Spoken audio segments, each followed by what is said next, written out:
You know, here's the thing that 622 does. When you were a kid and you were learning grammar, and you create a model that says, okay, well, all the elements of a grammatically correct sentence are all right here in this sentence. Or we're missing something. We're missing the verb when you diagram a sentence that doesn't have a verb in it. With leadership, it's much the same way. You can see a fragmentary leader out there in the field, and you say, you know, there's just something not right about that leader.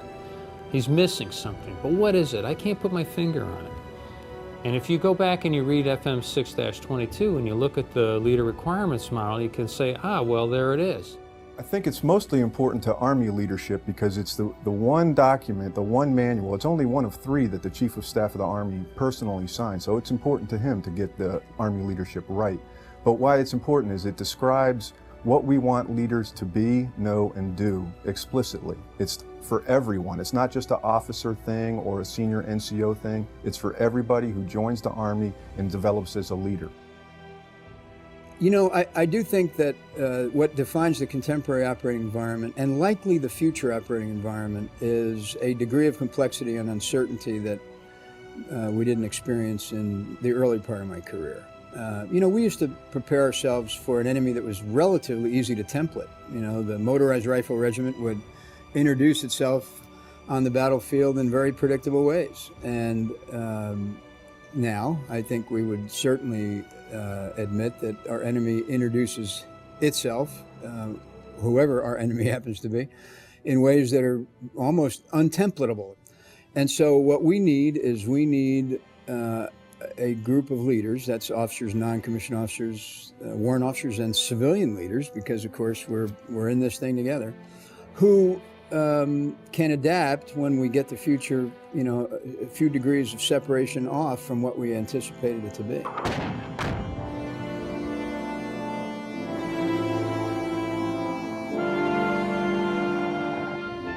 (6-22) is resident throughout our entire non-commissioned officer education system. In structured self-development, it is the transition between the institutional and operational Army. And in our non-commissioned officer education, PME, or professional military education, it's in every level of our course. The Warrior Leader course, the Advanced Leader course, the Senior Leader course, and United States Army Sergeant's Major Academy. It's the cornerstone of our education system. I think that what doctrine does for you and the ability to gain from other people's experiences. We have probably the most experienced operational force that we have had, certainly in my 32 years in the Army. But the reality is that no one is likely to go back into combat in the same job that they had last time. So how do you learn from the experiences of others, learn from the best practices of others? And I think that having it established clearly in a doctrine provides a framework for your thinking that allows you to sort of broaden your approach so that you're prepared not for the last time you went for war, but for the next time you go to war.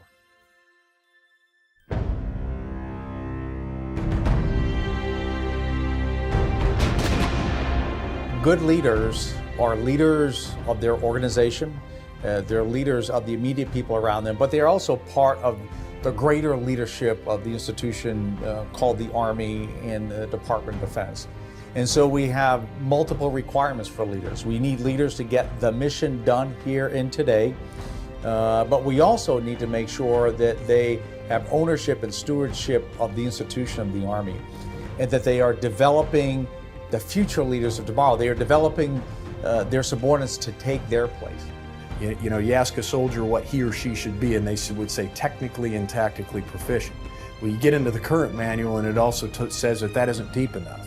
That today we should have people that are culturally proficient, that we should have people that understand the political environment, and people who understand the joint environment. After myself being in combat for such a long time over the last 7 or 8 years, the one lesson that came back to me quite regularly is the necessity to continue to learn. And you can't ever forget that, no matter how senior you are, no matter how many operational experiences you have. It's about this combination of the training that you've received, the operational deployments that you've conducted, and your own education. And it's a combination of those three that help to develop our leaders. What we want to do is we want to use that then to develop broad leaders, those who can solve complex problems and complex situations. Because the world we live in today will get more complex by the minute.